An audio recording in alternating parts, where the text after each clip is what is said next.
Intergenerational wealth transfer is a huge issue now for advisors and clients. Joined today by the 43rd Treasurer of the United States, Rosie Rios, to discuss just that. Rosie, welcome. Thank you. So Rosie, when you think about the intergenerational wealth transfer that's going to go on, what do you think about? Yeah. Well, first of all, thanks for having me. And if you're only thinking about it now, you're behind the 8 ball. The train has left the station. I keep saying that, and it's absolutely true, especially when it comes to this topic. So what people need to realize about intergenerational wealth is it's already happening, right? So we're talking about so the boomers, which is my generation, we have the most discretionary income. But this next generation, basically, the millennials, although it's pretty much anyone born in the mid-90s and later, are going to inherit this opportunity to really think about investments in a totally different way. So when you think about those generations, so technically, the millennials or anyone born between 1980 and 1996. But again, look, my son's 26, my daughter's 21. I call them the Robin Hood investor, right? But in reality, these are kids who grew up with the internet, right? So anyone who's grown up with the internet, they see the world as very flat. It's no longer what they're taught at home, what they're taught in the classroom. It's what they see. It's what they've learned, the good, the bad, the ugly of the internet. They're very tech savvy, they're very confident, but they don't have the experience that perhaps a lot of wealth managers, financial analysts, managers, etc. need to really understand how to think about their investments. So for me, it was very important that I get into their heads. My daughter's 21, my son is 26. When I left the Obama administration in 2016, after serving both terms, I studied these kids, I call them kids, for 2 years at Harvard.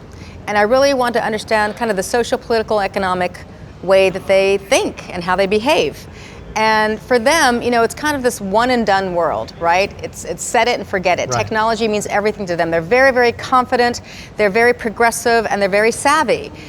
But again, they lack a lot of the world experience that my generation still has. So even here now in this economic downturn, this unprecedented economic downturn, this is where, in my opinion, the wealth management industry has a huge opportunity. It's no longer about taking them out to golf and buying them dinner. It's really kind of thinking about how to use technology and information in a totally different way. So if you're not already on their app, on their phone, and that's how they access information, if you're not already there, you're behind. You're behind. So for people to really think about how to use technology, how to kind of think about kind of out of the box approaches to investments, and really it's not just about assessing value, it's creating value. And again, really being able to understand how these kind of exotic investments work, whether it is crypto, whether it is thinking about getting into, whether it's the metaverse, etc., these pre-IPO opportunities, the time is now. The absolute time is now. So if the time is now, and they're getting all that information from the app on their phone, absolutely. The percentage of that I was hearing about, the millennials and the next generation are getting their information from TikTok. It's staggering. True. Absolutely so how true. do advisors change the tide on that? Well, look, you have this great show here, Matt. Yeah. Are you doing anything on TikTok? No, I'm not. Okay. No, nothing on TikTok.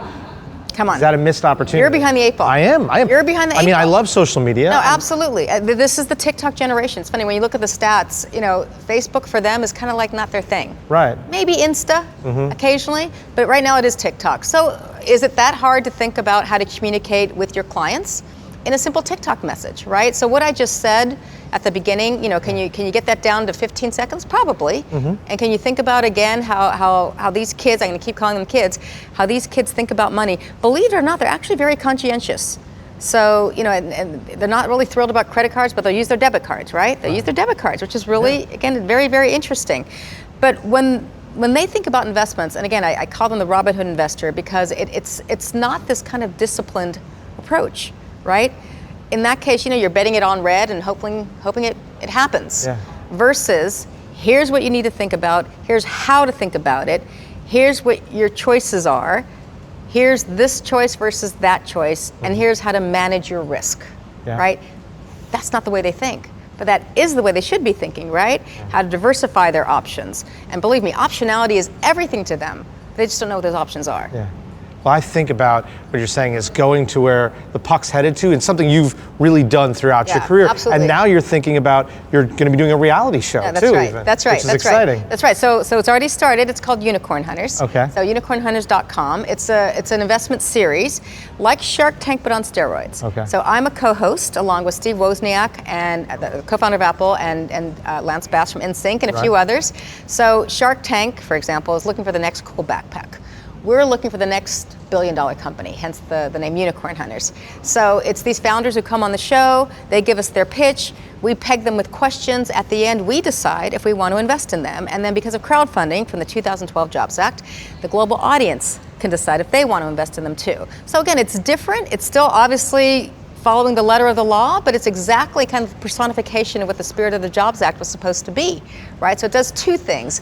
It democratizes access to capital on two levels. One is for Main Street to be able to invest in pre-IPO opportunities where that was really a closed system. Mm-hmm. And then for the founder, the entrepreneur, who's looking for their own kind of access to capital niche. Again, usually a closed system. So to kind of have these two come together in a very unique and different perspective is something that I think, I worked on the Access to Capital Conference in Treasury in 2011, which led to the task force who would make the recommendations that became the Jobs Act of 2012. So for me, kind of coming full circle 10 years from that time period to now is great and fulfilling, and government works. Government works, and when you're a great unicorn like you are, you find other great unicorns. Rosie, thank you so much. Thank Great you. conversation. Great to be here, Matt. Thank you. Get on TikTok. I will. Hey, for Edge TV, I'm Matt Ackerman.